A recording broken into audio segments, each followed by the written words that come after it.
Welcome everyone to an oral history of the popular and now cult young adult TV series The Girl from Tomorrow. We are very fortunate and excited to be joined by writer and co-creator of the series, Mark Shirrefs. Today we'll be focusing on the first series, as I believe Tomorrow's End deserves its very own episode. But before we get stuck in, my name is Andrew AC Yoshimura. I've been a fan of the series since it was on TV in the early 90s, and then I rekindled my obsession with the show in the late 90s when it was available to borrow on VHS from our local library in Canberra, Australia. I'm also the person who created the very first website dedicated to The Girl from Tomorrow. And if you've ever read the Wikipedia article, whoever wrote the Wikipedia article just took all of my information and then just dumped it on Wikipedia. And I also ran a writing competition for the 10-year anniversary in the year 2000 as well, which Mark kindly judged. And I had some t-shirts made up, and over the years I've made some prop replicas. And I've even cosplayed as Silverthorn at the the Sydney Comic Con. Actually, I do believe that was, and Supernova, because I've got the hair, I've certainly got the bulk. So The Girl from Tomorrow is very special to me because I really enjoyed the science fiction element, but more I enjoyed the personality. And the fact that it was set in Australia and it didn't talk down to people, it talked at the audience. It didn't treat the audience like they were ignorant children or anything like that. It was a very smartly written, and the characters were so warm and it was so relatable. Especially Irene Kelly was such an Aussie mum. I can even remember like when she was making a sandwich for Petey with frozen bread and Vegemite in the kitchen. There's that loud scraping sound. That's exactly how my lunch was made at that exact time period as well. So it's a very special series that's close to my heart, which is why I ended up getting in contact with Mark. 25 years ago now, over 25 years, to get more information and basically get permission to write the website. And I'm also joined today by Roka Kerr, and she will now tell us a little bit about herself and from the UK perspective. Okay, so I'm from London, and I first saw the show when the BBC aired it in 1991, when I was 11 years old. And I was just immediately really gripped by the story. I hadn't been into sci-fi at all, and I still wouldn't call myself a sci-fi fan, but I loved everything about this show. The characters, the concept of the transducers, the time capsule. It was unlike anything I'd seen on TV before.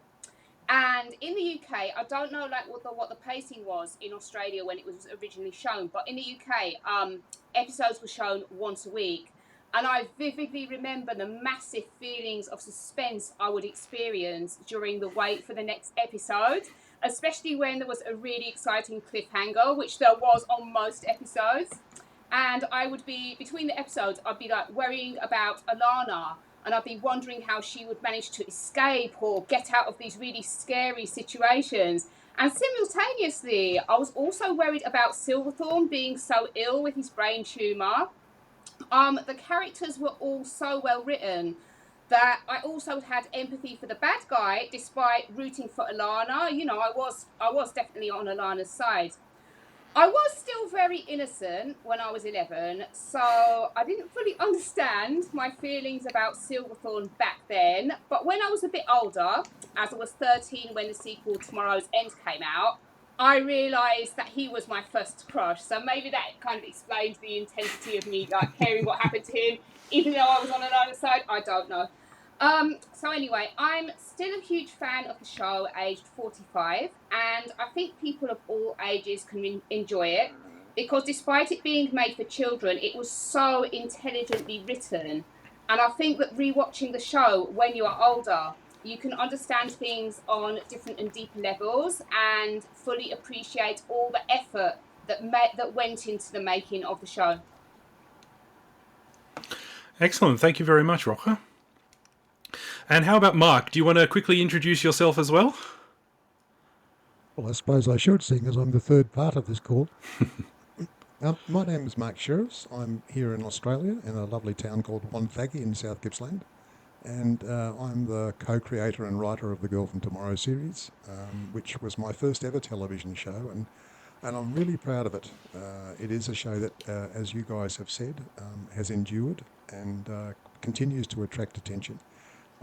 I'd just like to pick up on something that Roja said about having a crush on Silverthorne, because I know from fan letters that a number of people have actually The had character, nightmares not the about actor, Silverthorne.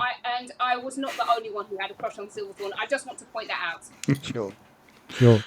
And the characters, one of the things we really tried to do with the show was to make sure that it was realistic, and I think that was a success, that people responded to the fact that, as I think Andrew or Raya said, it didn't talk down to the audience. It was actually a really true portrayal of somebody who was in a set of circumstances which was really very different and very difficult for them because it was so far out of their experience. And getting actors who were able to portray the real truth of this series was a huge coup for us, and I think every single one of them did a fabulous job. Thank you, Mark. Yeah. So that's an introduction. Do you want to ask questions, Andrew, or do you want to let me go on and on? Because I can go on and on, and I will unless you stop me. All right. I'll ask.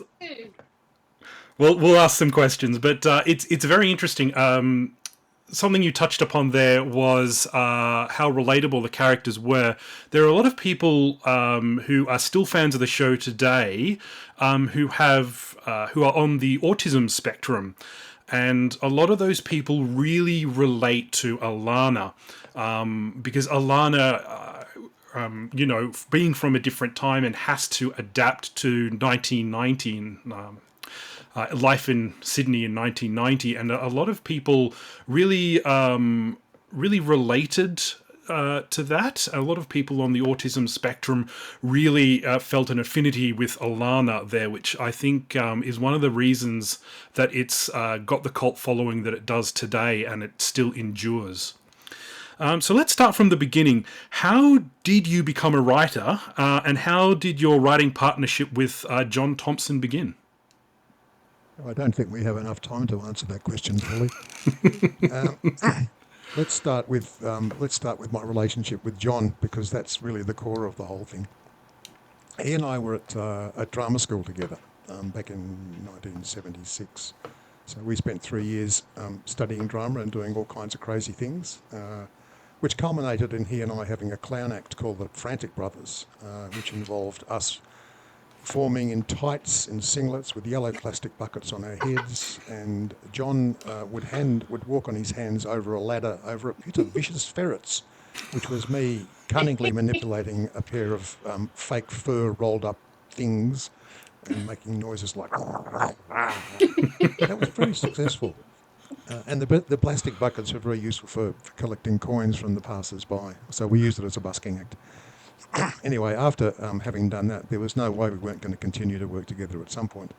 So we went our separate ways for a while, but we were involved in writing a feature film called The Magic Telescope, which unfortunately has never seen the light of day, like many things that happen to films in this business. But it actually proved to be quite a good calling card, because another friend of ours from drama school, Kathy Mueller, who was the director of the series, had been to film school and made a very successful short film and started a filmmaking career. So she was living in Sydney. And John and I would travel up to Sydney every now and then to try and get some progress on this film we'd written, with little success.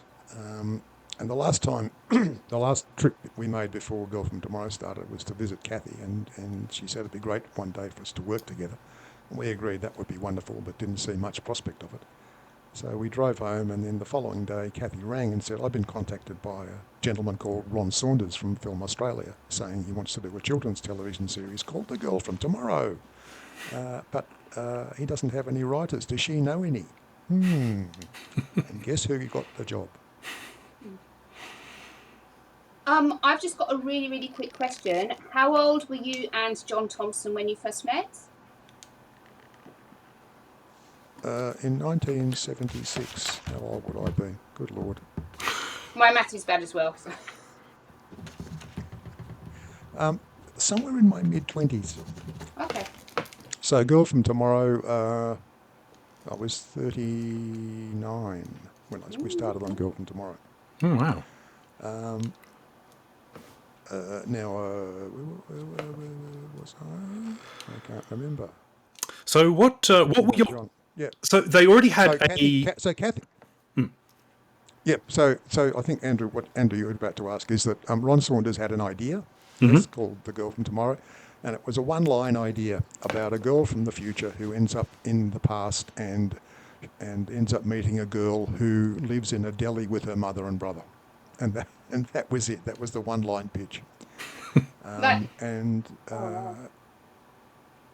So what John and Kathy and my job was to develop that into a television series, which we did with some success. And it was a great deal of fun because it was really the first time we'd done this, and nobody told us we couldn't do certain things, like write the entire series ourselves, which we went ahead and did. With, of course, a fair bit of assistance from Kathy and from Ron and the eventual producer, Noel Price.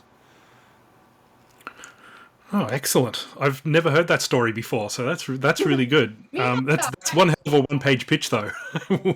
Two-sentence pitch. I was really surprised because was it like literally? Right, So it was literally like a sentence about a girl from the future, and she meets another girl living in a deli. There was nothing about like the whole concept of transducers or time travel or the villains or anything. It was just that was the premise, and then you made everything else was like you and John Thompson. You just added all of that. And Kathy. Okay. Yes, we did. So like all three of you. Okay. And it was quite a reasonable period of development with involving Kathy and John and I getting together and talking around various ideas. We were all, well, John and I are science fiction fans and have always been.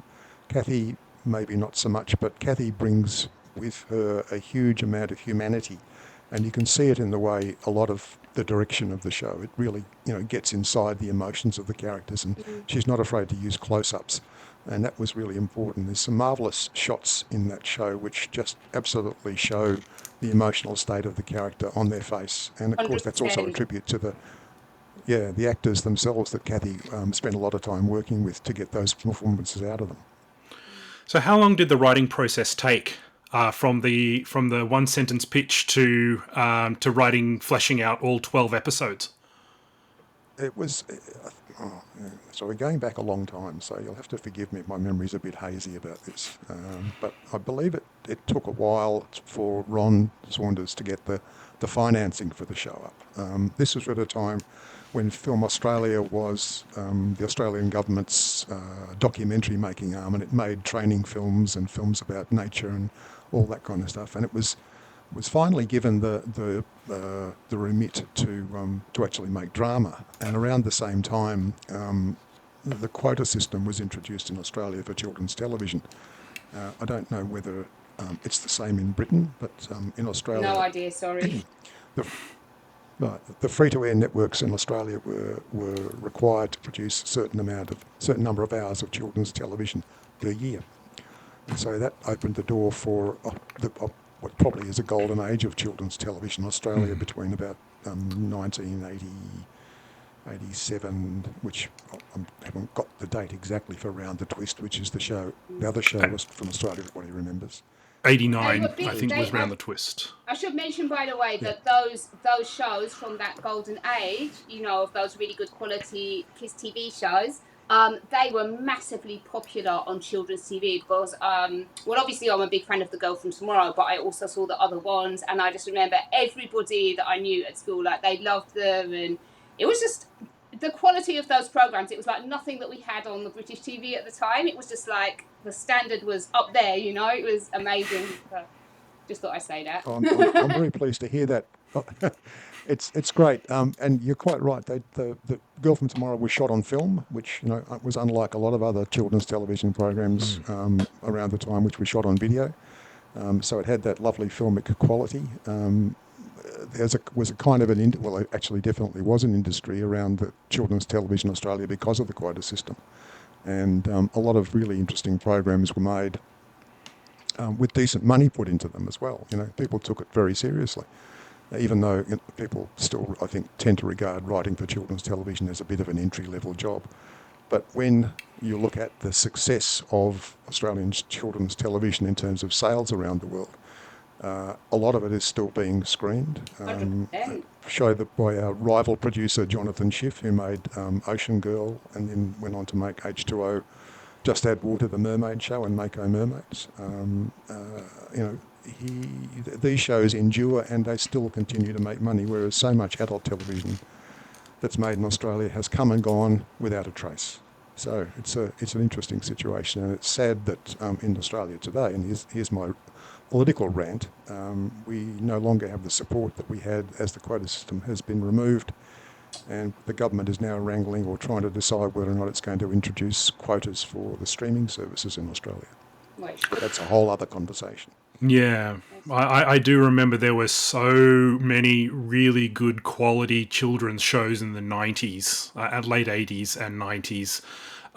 We were almost spoilt for choice, honestly. I remember very vaguely the format. So The Girl from Tomorrow was on GTV or Channel 9 in Australia. Channel 9, yes. And if I'm remembering correctly, and this is going back 35 years, the way that they used to show The Girl from Tomorrow and Tomorrow's End, they would have it on Tuesday, Wednesday, Thursday, Friday, but not on Monday. So they used to have it 4 times a week so they could run it over 3 weeks. I think that is how they probably did it. I'm pretty sure that's how they did Tomorrow's End in any case.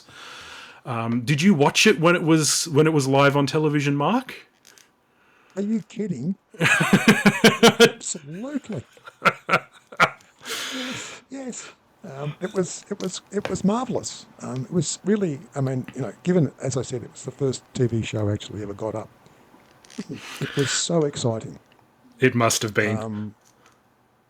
I know some directors and writers who have just seen it so many times by the time it goes to television that they can't watch it anymore. But I'm glad to know that you were there front and center, right in front of the telly. Oh yes. So what were your influences like at the time? Well, again, that's kind of trying to think back to a long time ago, but I was thinking about this when I read your order of conversation, and the only one that really kind of popped into mind, apart from the fact that have always been a huge sci-fi fan, is the film Back to the Future, which kind of has some of the elements that The Girl from Tomorrow has, in the sense that there is a character who goes back in time and then has to find a way to sort out the problem and then get back home. But I think one of the things that really impressed me about that film, which I actually saw in the theatre in Canberra, because I was up there directing a theatre show at the time, was the humour and just the general sense of fun.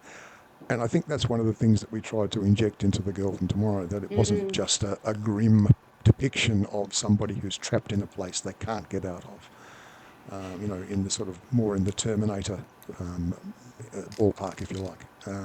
But we wanted to make sure that there was humour, and especially as this was aimed at a younger audience, we didn't want to scare the pants off them. And as I said, I've had fan letters from people who have suffered nightmares about Silverthorne. So there were some very scary elements in it, and that sequence when Alana is taken away from her home and put in the girls' home, it's terrifying. I was actually going to mention that. Away from the thought of being taken away from the people who are looking after you and being put in a place where you don't know what's going to happen. I mean, that is very scary. Yeah, so, I remember at the time. As well as. I remember watching that for the first time, and I was terrified for Alana, and obviously, Catherine Cullen's acting was so good. It was I was actually really nervous for her. But I love what you mentioned about the mixture of comedy and drama, because in my opinion, The Girl from Tomorrow just somehow balanced it perfectly, because there was that terrifying situation. You know, Alana thinks that she's going to come out of this terrible children's home, and she's so relieved. She thinks that it's Irene and Jenny come to see her. She runs out. Silverthorne's there pretending to be her father, you know, so she's terrified. The audience is terrified. And all of a sudden, Silverthorne introduced Eddie as Alana's big sister, and Miles Buchanan as Eddie. He just like pops up in this hilarious way, because you know, like, the guy's quite short, and he's like, "Hello, sis," and like it was an awful situation. And if I was a character in this situation, I'd be terrified. But for the audience, I'm sorry, it was so funny. It was so funny. Miles was It was absolutely intended to brilliant be- in that role. Oh, he was. It's just on the subject of comedy again. One of the things that, Andrew, on your running sheet, you asked, what are favourite scenes? And one of the all-time favourite scenes for me is the scene when Alana meets Silverthorne in the limo for the first time, and they go for a ride together. And Silverthorne's so excited, you know, he's got this limo, he's got this driver, he's looking very sharp in a new suit, and he talks about how wonderful this world is. In a He very talks about having childish a way, which milkshake. I found very funny. Like Exactly, playing and then with the window up he and says, you down. know, this is a great world. You can drink the milkshake and just throw it away, and he throws it out the window and it smashes on the road. But the thing that's really telling about that is that we wanted to create a memorable villain, and like a certain American president, this man is a child adult, and they are very 100%. dangerous because they don't have boundaries. And even though he was in some ways quite comic and not chilling in the same way as, say, Hannibal Lecter from Silence of the Lambs was, he was very scary because you never knew what he was going to do. And that an unpredictable villain is a very scary villain. Yeah, he was But he was a literally, child, so he was kind of fun. he was a sociopath. That's the thing. And that's the thing, because like from second to second, he could be really funny and charming 1 minute. And then the next, this is the thing, he had no limits. You didn't know what he was capable of, you know. Obviously, we're here to talk about the first series, but in the second series, because of him, that is partly his fault that the Northern Hemisphere was destroyed. You know, this guy, he could, and he wouldn't even think about it. He'd have no conscience about it. That's the scary thing about him. So, you know, like I was like, Hardy's like, oh, you know, he was my first crush on that. I was also scared of him at the time, you know. I wouldn't want to know somebody like that in real life. You know what I'm saying? Yeah. Yeah. So, Andrew, what else would you like to know?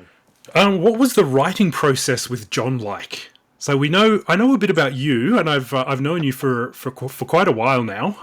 But I don't really know that much about John. I have to say, like, do you guys complement each other quite well? Is he kind of like a very big picture person, and you're kind of more about the details? How does your dynamic work?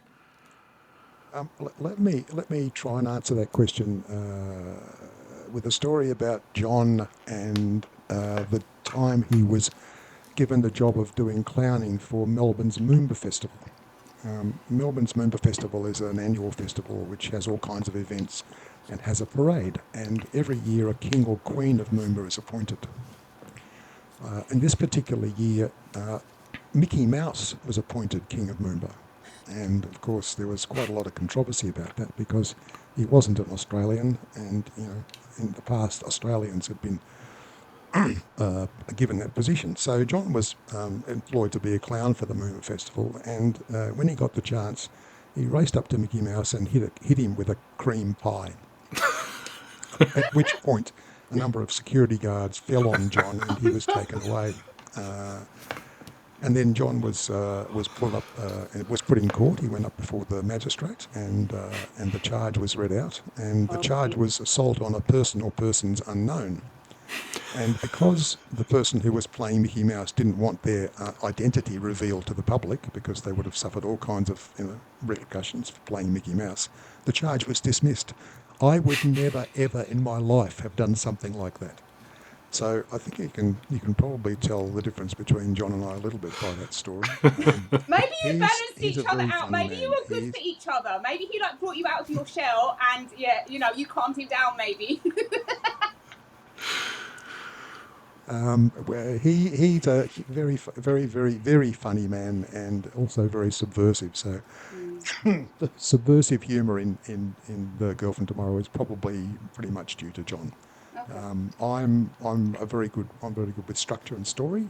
I spend a lot of time as theatre director working with new writers, so I'm used to the process of developing scripts from the early stages to the final draft, and understanding that process. Now, when John and I came to write The Girl from Tomorrow, we were, I suppose, a bit tentative at first because this was a big responsibility, and doing an entire TV series ourselves was a bit daunting. So we developed a process whereby we would work out the story and go episode by episode and do a scene breakdown for each episode. And then we would write the same episode and see what we came up with. Because in the early stages of any writing process, you're trying to get to know the characters, you're trying to get to know the environment in which they're operating. Do these characters have quirks? And Andrew, you mentioned the autistic elements before. We wanted to make it so that Alana would be quite vulnerable, and as someone who can only generally tell the truth, that makes her very vulnerable because she's going to make all kinds of errors. So there are some scenes in the show where Alana actually really puts her foot in it, especially when she calls, and I've forgotten her name, Mrs. The woman who comes into the shop with a dog, and calls her fat, yes. Not really appropriate, but we probably wouldn't get away with that today. But at the time, she was just talking about what she saw. There was another scene. In the future she came from. Yeah, there was another scene. Sorry, I'll finish this one. In the future which Alana came from, which was a devastated future, part of the backstory was that people in that time had to face up to the world that had happened and deal with it honestly. From an early age. One could say that. Yeah, one could say that if you look at the world that we live in today, some of the problems that we are facing are due to rampant dishonesty. 100%. I was just going to quickly... So this was a bit refreshing. Yeah, sorry. I'm so sorry I keep interrupting you. Apologise to the audience as well. I've got ADHD. I've only known about it for a short time, but I think everyone knew before me. Right. What I was going to say was, I love that scene where Alana goes to school with Jenny, and she starts daydreaming and looking out of the window, and there's some boys, they're doing a PE class outside, or I don't know what you call it in Australia, but it's the same thing, and she's like smiling, and then suddenly the teacher asks her a question and says, oh, Alana, what are you doing? And she's like, oh, I was watching the boys. And she says, and the teacher's like, I see, and are the boys more interesting than my class? And then Alana's just like, yes, and then the whole class is laughing. I love that scene, sorry. Yeah, I think Jenny said it. That's another one of John's. Probably. I think Jenny said it best when she said, you get in trouble by telling the truth as much as I do by telling lies. Yes. So in terms of the writing process, as I was saying, John and I would write the same thing early on in the process. And then as we started to realise that our minds were pretty much in sync, even though we occasionally departed on ideas, we started to write separately, and then of course the writing process got into high gear, and we were assisted by Kathy, who acted as co-script editor with Ron Saunders, who was the producer, and then when Noel Price came on as the producer, he also had input into the scripts. I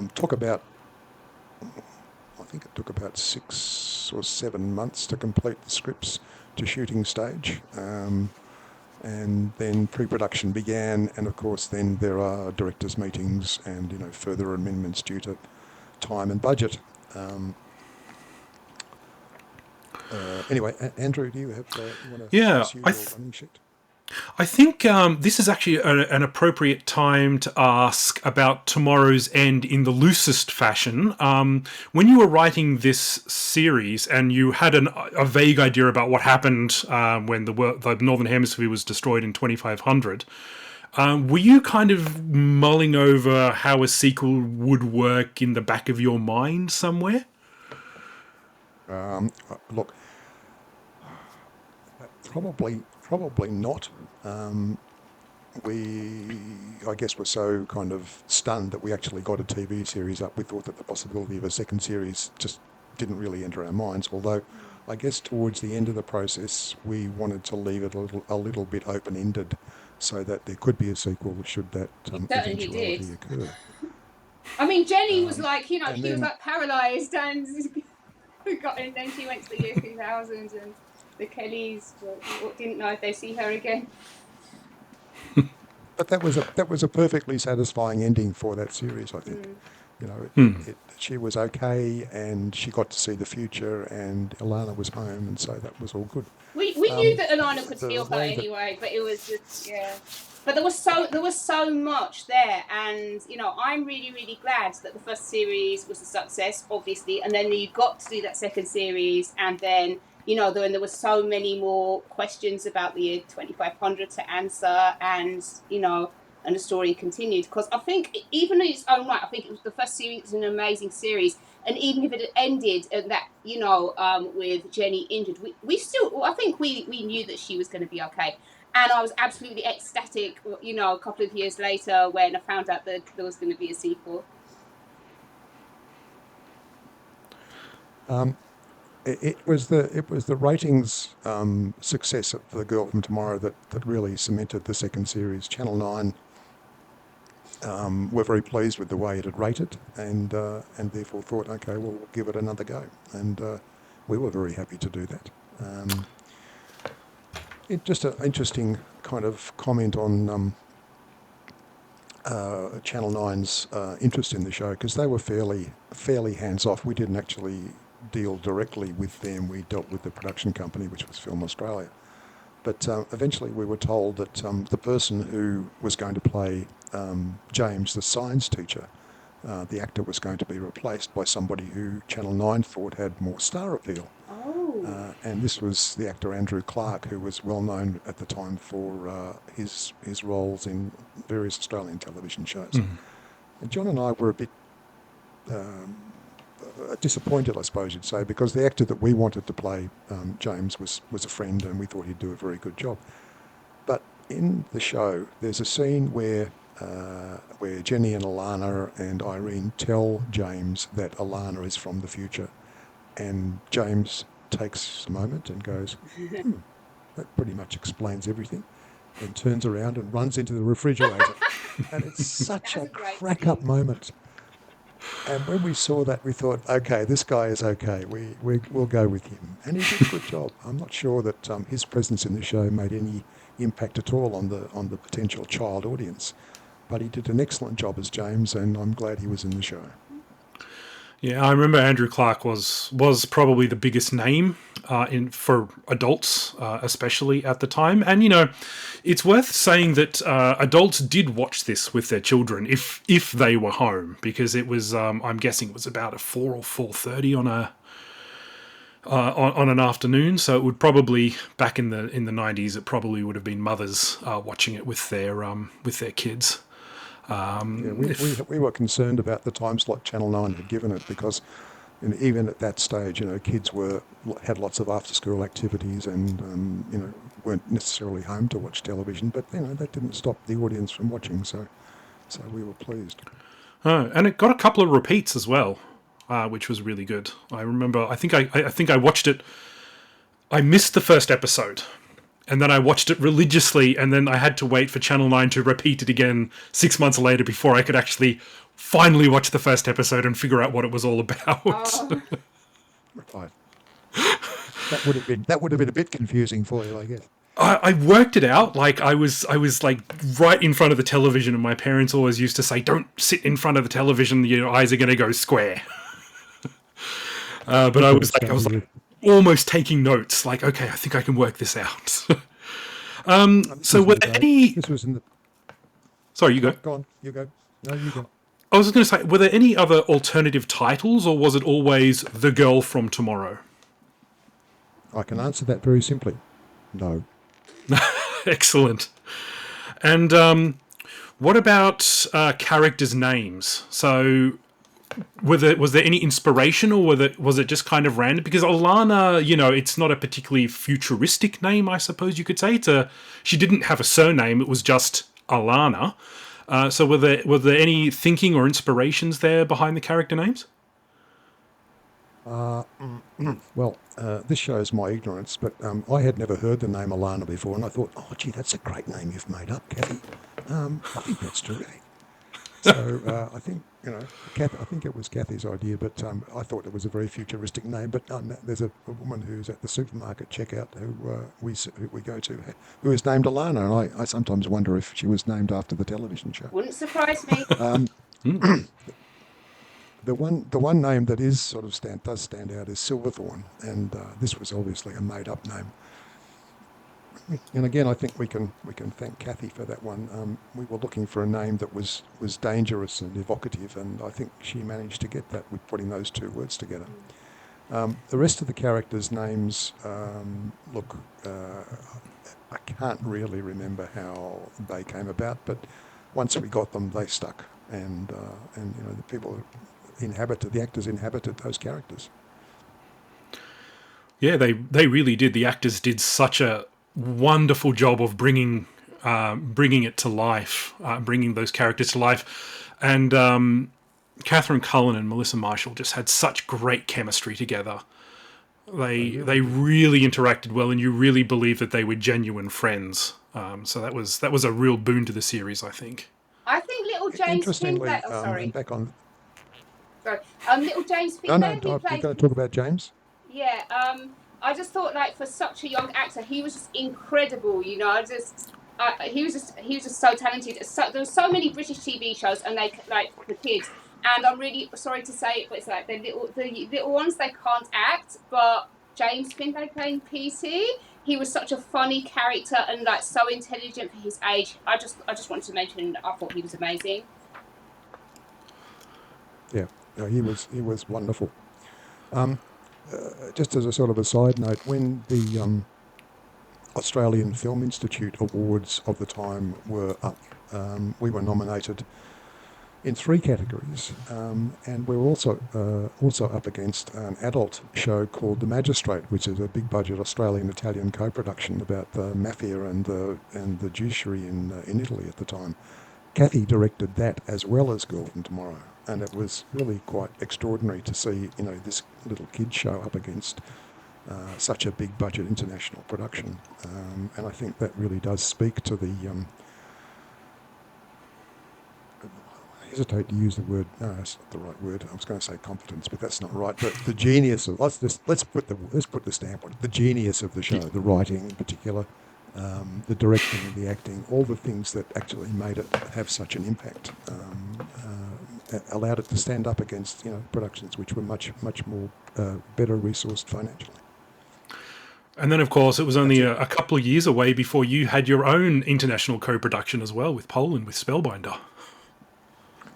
Well, that's true, yes. And Spellbinder was kind of the result of the success of Girl from Tomorrow. We don't want to go into Spellbinder here, but yes, that was a tremendous success and a great deal of fun to do, and the co-production aspects of it were extraordinary. So anyway, back to you, Andrew. Okay. So tell us about the production itself. Were you and John on set much, and did you have to make any writing adjustments on the fly or anything like that? The show was shot in Sydney at the Film Australia studios in Linfield, and John and I lived in Melbourne, so no, the answer is we weren't up there very much. We did make some trips up there for various reasons, and it was always very exciting to go up and see the show being filmed, and also to see what the show looked like, what the sets looked like. The first time we arrived at the Linfield studio and were ushered into Petey's bedroom by Nick McCallum, the very talented production designer, John and I just stared at this wall, this Lego computer that Nick had built. Now, we hadn't written that in the script. All we had said basically was that Petey was a science fiction obsessed boy, and he played Captain Zero and did all that sort of stuff. But Nick had sort of taken what we'd written and really run with it and created a marvellous wonderland inside Petey's bedroom. And I guess this was the first time it really hit home to me as a scriptwriter that what you're doing is you're writing to excite other people's imaginations, not just the audience, but also the people who are working to create the show. So seeing what a production designer did with a simple line like the bedroom is of a boy who's science fiction obsessed was an extraordinary experience. Yeah, one of my best memories. I was about 9 years old. Sorry, you go, Roja. Oh, no, I was going to say, I think I've actually talked to Nick McCallum by email since. But no, I was blown away as a kid by the production design, because they just successfully created other worlds, like, obviously the futuristic sets. But you were mentioning like things like Petey's bedroom. It was just amazing that, I mean, my goodness, the hours and the effort they must have put in, like all the little details and all the silly little toys and all the decorations hanging up and everything. I think sometimes when you see like soap operas or whatever, and you see like kids' bedrooms, they don't look like kids play in them. They don't look like kids live in them. But when you see like the Kelly's house, like the Kelly Deli and the kids' bedrooms, it looks like, actual kids with personalities live in them. And I just love that, And rewatching it as an adult, seriously, I've lost count of how many times I've rewatched those episodes, but every time I will see like some new background detail I hadn't noticed before, and think, wow, somebody thought of that idea, and it's another reason I love the show, because obviously you're a writer, we're here to talk about the writing, but I just feel like you created this world in your imagination, in your head, and it's like Nick and his team, they made it real, they brought it to life, and I just loved what he did, and I told him that. Well, that's exactly right, Raya. Yep, Raya. Yep. Yeah, I was 9 years old in 1990. I'm an 81 baby, and I was so jealous of Petey's bedroom. I wish I had all of those toys and just like everything on the wall and his booby traps and everything like that. There's no way my parents would put up with me trying to booby trap things, that's for sure. So was there original content in the scripts that had to be cut or changed due to time or budgetary constraints? Again, I'm kind of struggling to answer that a bit because it was a long time ago, and there has been much water under the bridge. The bugbear of writing television is always episode length. And you're always trying to time it to the amount of time you have available, which can be half an hour or 22 and a half minutes or 20 minutes or whatever it is. It's possible that stuff that we wrote got cut, but I don't remember it. I do remember occasionally having to write extra scenes because some episodes came up short.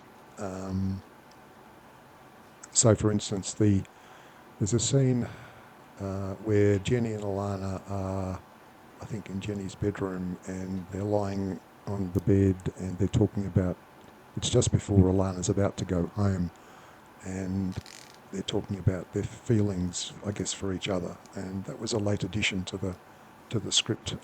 The episode needed another scene, really, so that was the one that came out. That's a really nice scene as well. That's a really special scene between the two characters. Yeah, it turned out really well.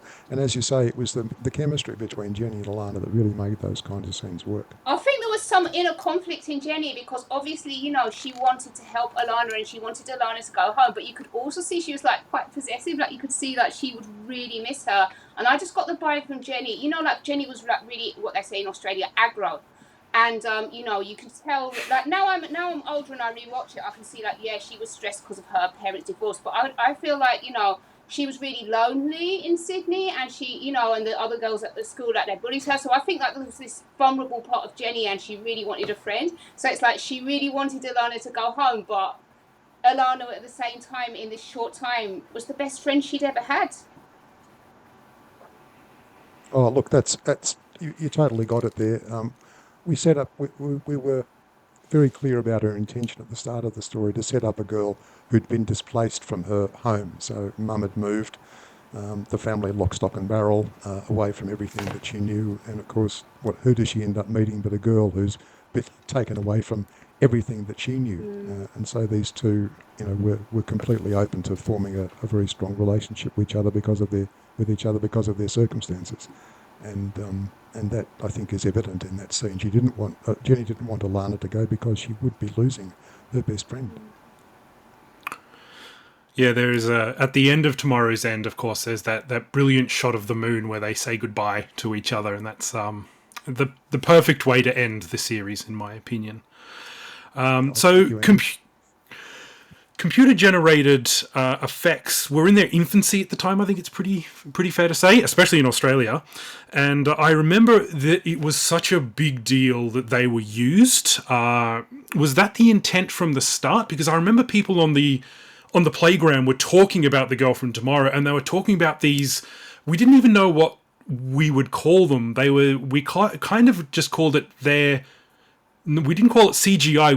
We just kind of called it computer effects, I think, or like computer special effects or something like that. Yeah. Yes, the intention always was to create something at the start of the show that would really grab the audience's imagination. And as you say, computer special effects were in their infancy in Australia, and there was a lot of discussion about what effects could be afforded because they weren't cheap. And that's what we came up with. And it's if you look at it by comparison to what goes on in the world today, it's nothing. And it's interesting, at the beginning of Tomorrow's End, the sequel, there's a sequence where Silverthorne is being followed around by what's effectively a little sentinel drone which monitors his behaviour and zaps him if he does something that he shouldn't. And it was a struggle to get that in because trying to track the progress of a moving object at that time was a major enterprise, and we had to really fight for that because it wasn't an easy thing to do. But I think it was effective for the time, and again, there weren't a huge. Things moved very quickly, so the cost of these things was coming down quite rapidly, but even at that time it was expensive. Can you remember the reaction, people's reaction to the special effects at the time? From your perspective? Oh, not really. Judging from Roja's reaction, it's probably one of the things that gave the show, some impact and made it more memorable. But really, no, I can't answer that question with any certainty. What about from your perspective, Roja? Because it sounds like it debuted on UK television a little bit, like maybe a year later. 1991. Were people impressed by the special effects at the time as well?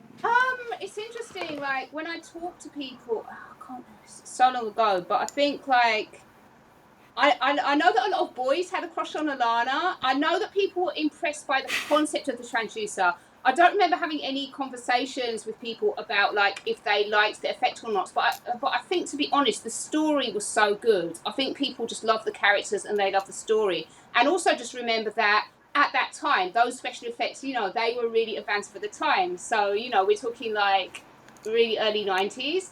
So I think people just really loved it, and I think it's such a good show that it didn't require a massive budget. Just the quality of everything, the characters, the story.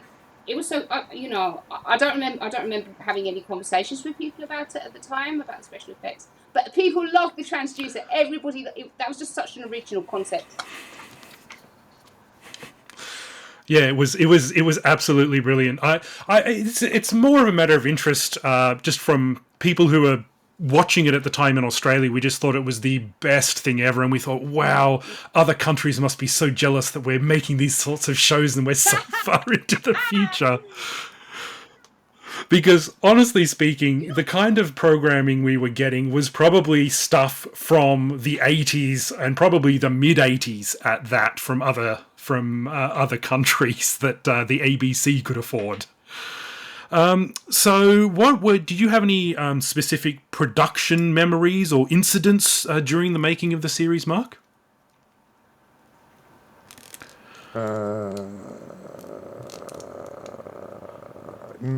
I think I've probably answered that question in various ways. I'm just looking over some notes that I wrote before our conversation, but no, I can't think of anything.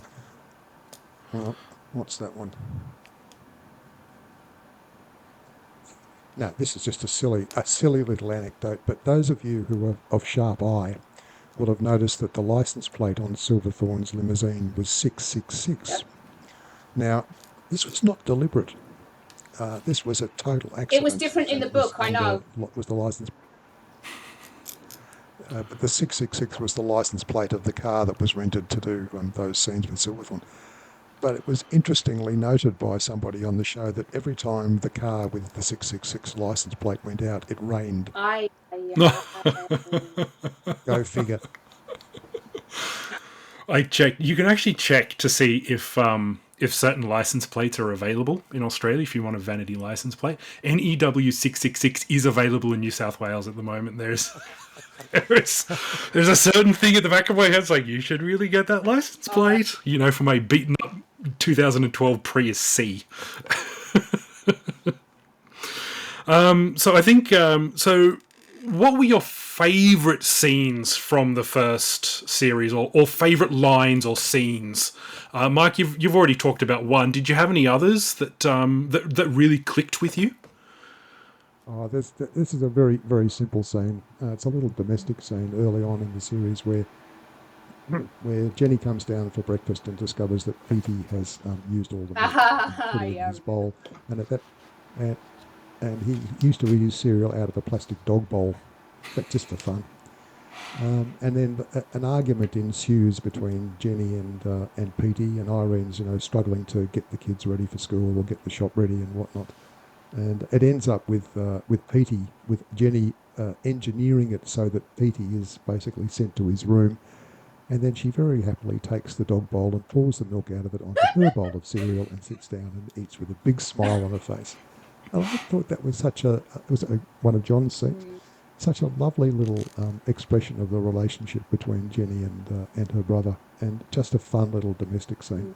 And it was those little domestic scenes which actually helped to ground the show, I think, very strongly in reality. I mean, apart from all the sci-fi stuff that's going on, actually, creating a believable picture, credible picture of Jenny's life was a strong part of the show, and that really helped. I was going to say that being like around that age at the time, I was younger than Jenny. I was 11 when I first saw it. So I was like between the age of Jenny and PC. But I had a younger sister, 3 years younger, and like your depiction of sibling rivalry and arguments, and like the way that Irene, the mum, it was so funny. It was just so well done. It was so realistic. And yeah, I think that's something that really helped the show work, actually, that all the scenes in 1990, that was just like so much what the audience would have known. That was so familiar. And then like, you had the year 3000 that Alana came from, and then later in the next series you had 2500, and they were like completely different worlds. So yeah, it was a good balance. Yep. What about you, Roja? What was what's your favourite scene from the first series? Oh my God, I was asked this question. This is just an impossible question because there's so many scenes that, they're amazing all in different ways.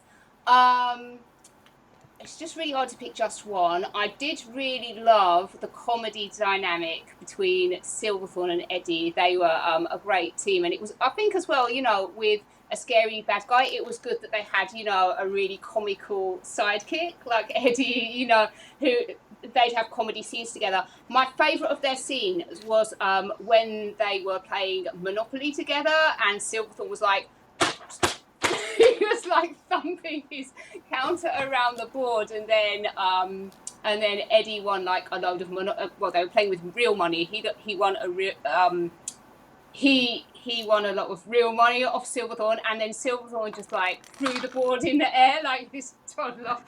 I found that really funny. I've rewatched that scene a lot of times just because it still makes me laugh every time. There's a lovely scene with Eddie where this is after Silverthorne's taken Lana out of the home, and he's trying to convince Jenny and Irene and James that he's a stage magician, and all the weird stuff they have seen is the result of his stage magic, and Eddie's playing basically his manservant, so he tells Eddie to go out and get some tea. So that's the one. You could tell he goes out and he comes back with this. Just like the way he looked at him and like sending him out the room. Love that. He comes back in with 3 plastic cups with tea bags in. And it's his delivery. It's his delivery that does it. He says, "Sorry, there's no milk." It's off. Walks out. Just killed me. I tell you, he's a genius. That man, he really is. I think one of my favourite scenes, I've got many as well, but one of my favourite scenes is when Alana is talking to Irene, and because she wants to get a voice sample using PJ so they can call into school and use Irene's voice to say, "Oh, they're off sick today." So Alana's just chatting there, and then they all crowd into a phone box, and then they use PJ to synthesize the voice. And I thought this was so brilliant that I tried to do it myself. I thought, oh, I could actually try and get a day off school here. So I tried to record my mother and prompt her, but I was not very successful at it. And halfway through, "Why are you recording me? What are you doing?" So that plan got nixed pretty early on. I bet you were not the only school that tried that. And also, I've heard so many they were made their own transducers and PJs because there was no merchandise. There should have been merchandise for this show. At the same time, though, I think it's amazing because it inspired children's creativity to make Girl from Tomorrow inspired art and props and things. And to this day, people are still doing fan art. I've done fan art. I've got a time capsule tattoo, and I think that was one of the things about the show. It's amazing. It's like.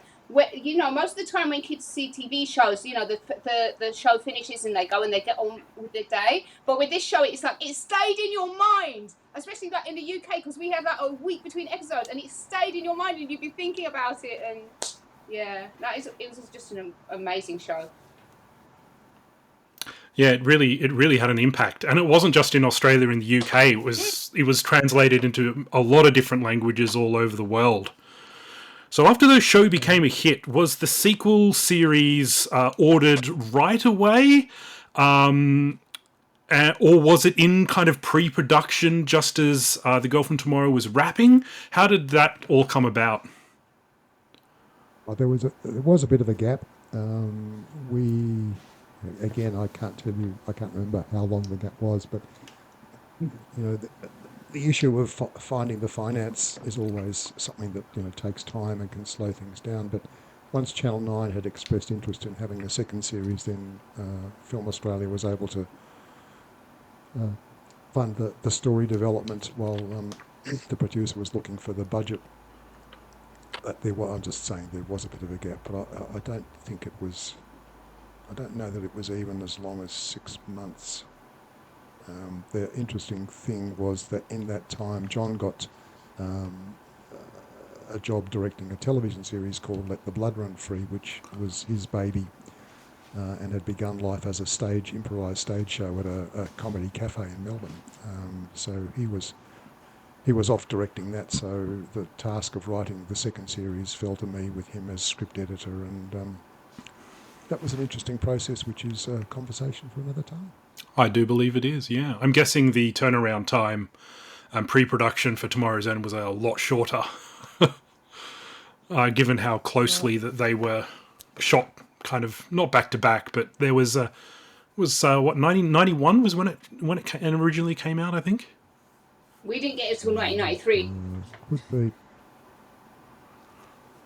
Yeah, I'm sorry again. I can't remember the details. No, that's all right. It was 91 or 92. I can't remember. I remember that they there was a lot of hype around it though. Channel 9, at least in Canberra, when it was called Win TV, ran a whole bunch of promos because they knew that the first series was such a big hit. That every time that you were watching something on Channel 9 in the afternoon, they had,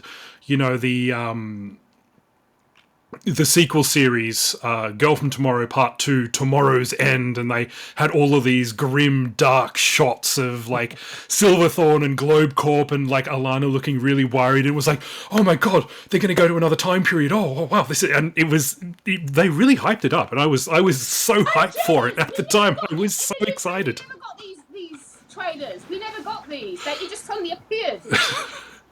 Andrew, have you recorded any of these trailers? Does anyone? I want to see them. No, no. Unfortunately, videotape was at a premium back in the early '90s in my household, at least. So, children recording things and keeping them was pretty much a big no-no in my house. The videotape was used to record important movies on a Sunday night. This is what my parents told me. I think we had back in my house. My brother and I had one videotape each, which we could record things on to watch them later. And the way videotape used to work is that you can only record onto videotape so many times before the videotape literally starts degrading and corrupting, and you can hear, like, if you had something with a laugh track underneath, and then you went to record something that was serious, sometimes you could hear like a vague like laugh track because you'd recorded over and over and over and over so many times. I was like, why are people laughing at this? I didn't understand it at the time. So I just thought these programs that I was recording were like, all of a sudden had a weird laugh track. I couldn't figure it out. But yeah. And eventually my tape snapped in the video player, and my dad was very upset because he needed to take the VCR apart and unthread the 3-hour tape and everything like that. So now we've come to the nerd corner, as I like to say. So this is kind of a chance for us to ask in-depth questions, nerdy questions that we might have about the series itself.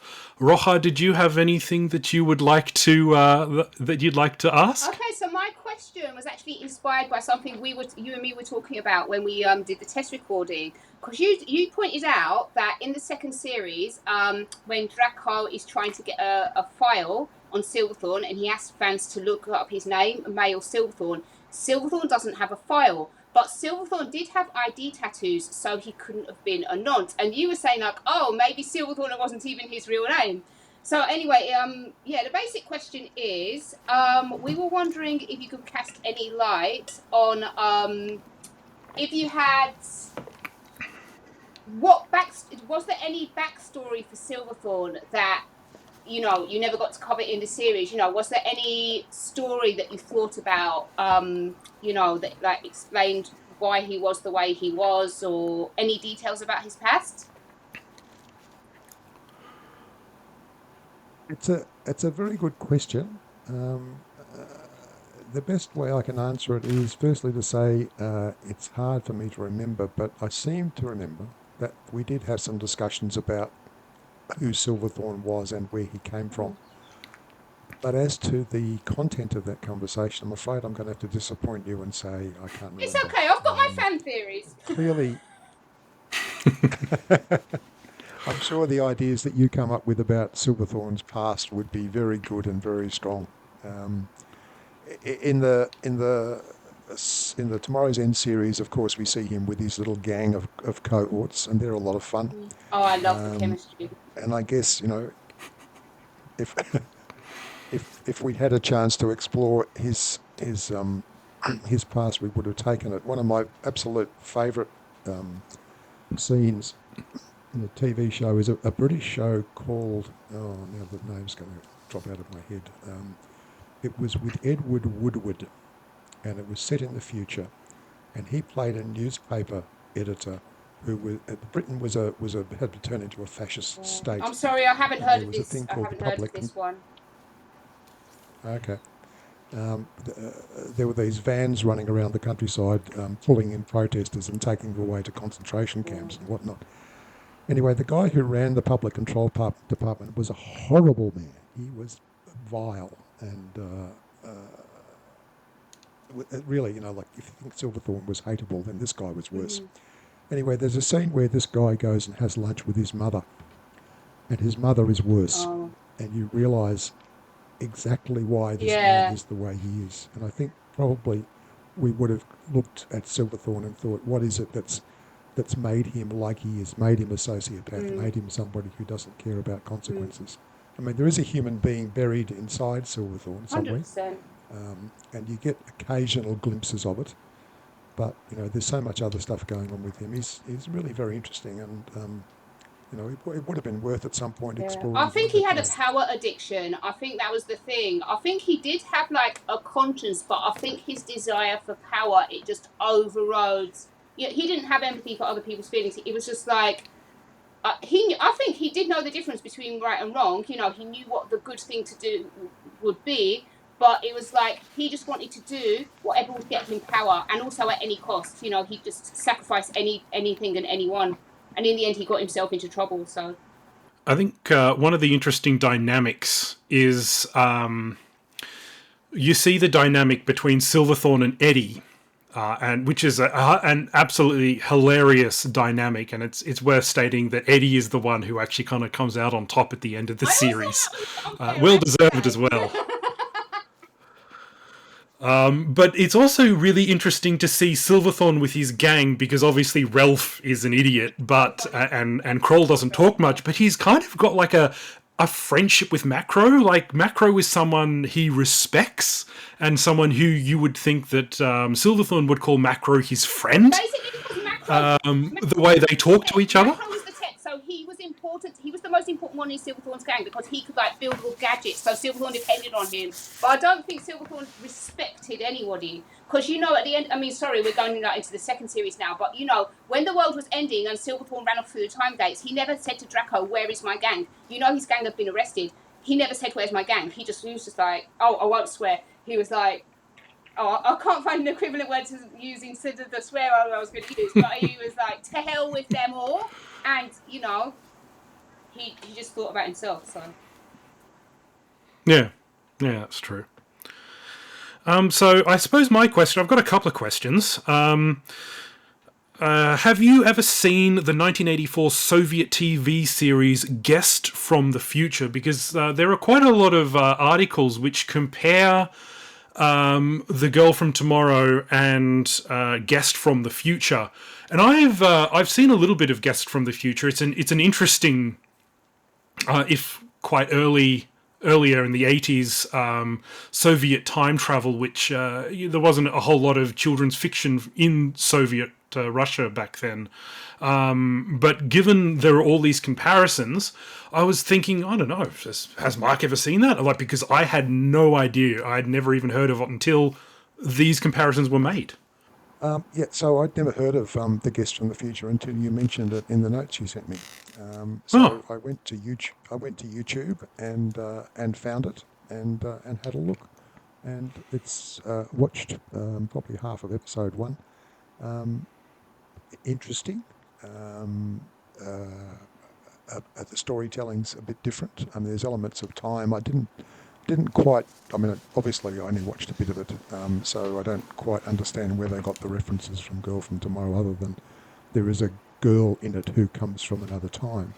But the story, I believe, is very different. But I was interested to also discover that there is a Soviet film called The Guest from the Future, which actually looked pretty exciting.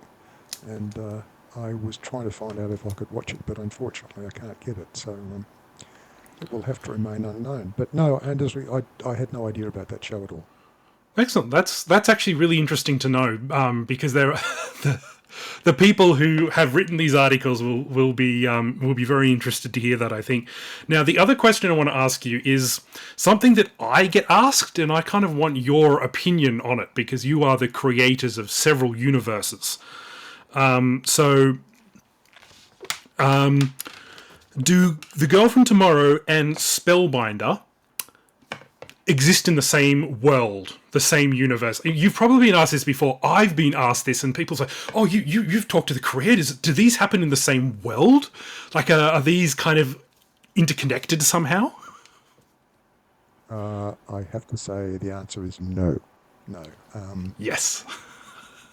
They're very different. If you look at the technology of The Girl from Tomorrow, which is embodied in that dome, which I think, Andrew, is it actually the dome in Canberra that they used? Yeah, that's the Academy of Science dome. I literally work across the street from that.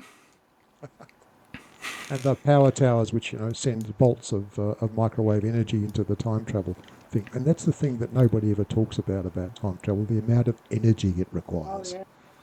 It's humongous. Anyway, no, they don't exist in different universes. Spellbinder is set in a universe where the Industrial Revolution never happened, where human technology went in a different direction to the technology that you see in The Girl from Tomorrow. So no, they are not connected. Excellent. That's really good, because I always told people, no, they're completely separate stories. Like, they're not connected or anything like that. You know, Jenny didn't go to the same school as Paul or anything like that. And people go, no, they must, because they're the same writers and same producers and everything like that. I'm pretty sure they don't, but that's good to know, because there are a lot of Girl from Tomorrow fans out there, and as I'm sure you're aware, there are a lot of Spellbinder fans as well. In fact, by doing this this oral history of Girl from Tomorrow, I think my door is going to get beaten down by Spellbinder fans saying, "Hey, this is all well and good, but when are you going to get to the Spellbinder stuff?" Well, I'll have to try and get John on board for that one too. Yeah, that would be fantastic, actually. So now you have a potential new story for The Girl from Tomorrow, which is on Indiegogo right now. It is, John. And Roya? Okay. Sorry, I'm buggering this up. RK. I'll call you RK. Okay, that's fine. Straightforward. Thank you for contributing. Yes, we got contacted by a gentleman who has a company called Idiot Box Films, and his intention is to expand the universe of existing properties. And The Girl from Tomorrow is one that he wanted John and I to write another novel of. John and I wrote the novelizations of the Girl from Tomorrow series, based on the television series, and our friend Dave from Idiot Box has asked us to write a further book in the series, which we're calling A New Tomorrow. And as Andrew said, it's up for funding on Indiegogo. Now, I'll just bring... Sorry, you go. Yeah, there's information on the site about what the story is about, but basically it's revisiting Jenny and Lana as middle-aged women, but again they have to save the world. So it's going to be an interesting challenge for us to revisit Jenny and Alana as much older people, and still retain the sort of the fun and the charm and the danger of the original series.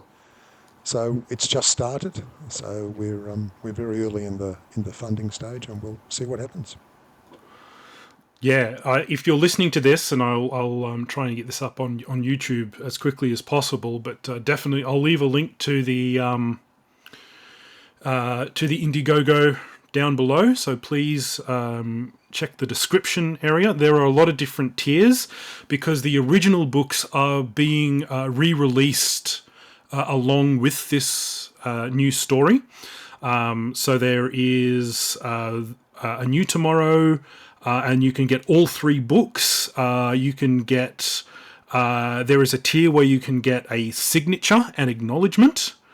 And there is even a tier where you can get a character named after you, which is pretty cool.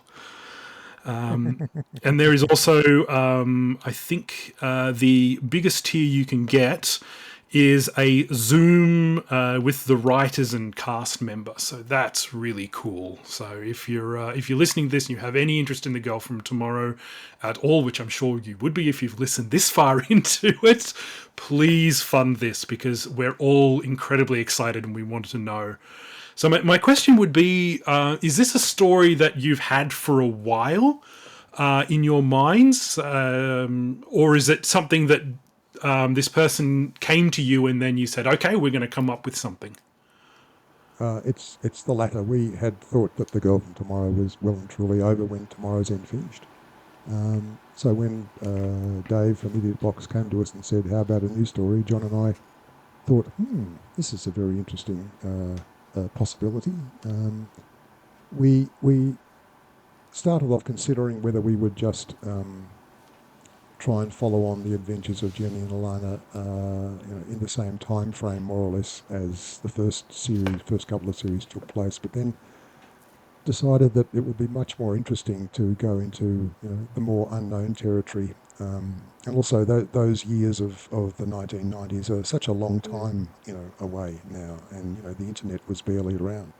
And the world is so different, and I think it's much more interesting to consider these two characters in the context of the modern world, and how they individually deal with it. And also interesting to consider how both Jenny and Alana have grown up and turned out since we last saw them. If we were just to do them as the two teenagers that we already know, I don't quite know where we would have, what new territory we would have explored with them. But making them older and with all of the the slings and arrows I think my of connection outrageous has gone fortune down. that have hit them since we last saw them, it makes them much more interesting possibilities to develop. Yeah, I can't wait. I've read some of the themes, and you can read the themes in the link below, along with a synopsis, like a brief description of what the story is about, and I'm incredibly excited, of course, to find out what's happening with their lives as they're growing up, because we're very Roja and I are very similar in age. Roja's just disappeared. We're very similar in age to Jenny and Alana. So I think I'm not sure if Roja's going to come back. Actually, she just kind of popped off. Maybe the laptop ran out of batteries. But let me just see here. I just wanted to. A further explanation about the new book. I don't want to disappoint people, but Silverthorn will not be making a reappearance. He was well and truly put to an end at the end of The Girl from Tomorrow, but I don't think I'll be spoiling it by saying there are aliens. Excellent. Now that I can't wait for. I'm very, very, very excited about this. And I think I think it's fair to say that Silverthorn's done, and he's probably just hanging out with Ashka right now with the dinosaurs. So it's what I did want to point out is so there's something called the Bechdel test, which is a measure of female representation in fiction.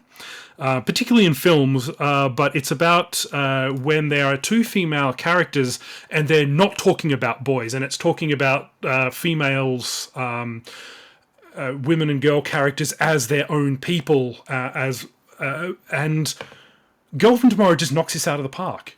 Like, I don't think this the Bechdel test was even a thing back in the early 90s, but it is just so well written that it was really, I remember so many women and girls at the time and after really related to this series because of that, because there wasn't like a love interest in the first series that they were fighting over or anything like that. It was just simply about two characters and their friendship. Yes, that's what we wanted to do. We wanted to create two strong female characters who were faced with what looks like an impossible situation, and it's their friendship that allows them to get through it. And that's that core element of girls' lives and the value they place on their friends, I think, is a very strong part of that series. As you say, the Bechdel test wasn't around then in the form that we know it. We didn't really think about it. I think we probably did consider boys, but because Jenny had moved interstate, she'd left behind friends. Alana obviously didn't bring any friends with her from the year 3000, and there was no need to refer back to the year 3000 during the course of the show. So in some ways there wasn't a space, but I guess we didn't want it either. Yeah, I think that it is such a strong series, and that's one of the many, many things that make this series so memorable, which I think is a really good way to end this. So thank you very much for joining us on this fantastic journey. I've learnt so much today. It's really good that we're getting an oral history of such a great television show. So please fund the Indiegogo with the link below. And if we get the chance in the future, we would love to do another oral history on Tomorrow's End. Because that is something that I know a lot of people out there are really clamoring for as well. And of course, Andrew, let me just say thank you for keeping the Girl from Pro flame alive for so long. It's really quite a remarkable achievement. And Roja, thank you for being such an amazing sounding board and picking up on the things that we wrote in the show and the other shows of ours that you've seen. So again, thank you both. And Thank you for giving us this amazing gift. Thank you. Yes, thank you very much for giving us this series and your time today as well, Mark. It's greatly appreciated. Hopefully this will go up on YouTube and wherever else I can put it up, and it will just stand as a testament to the wonderful history that is The Girl from Tomorrow. So a big thank you to Roja and especially Mark. Have a great one, everyone. Thank you. Bye. Bye.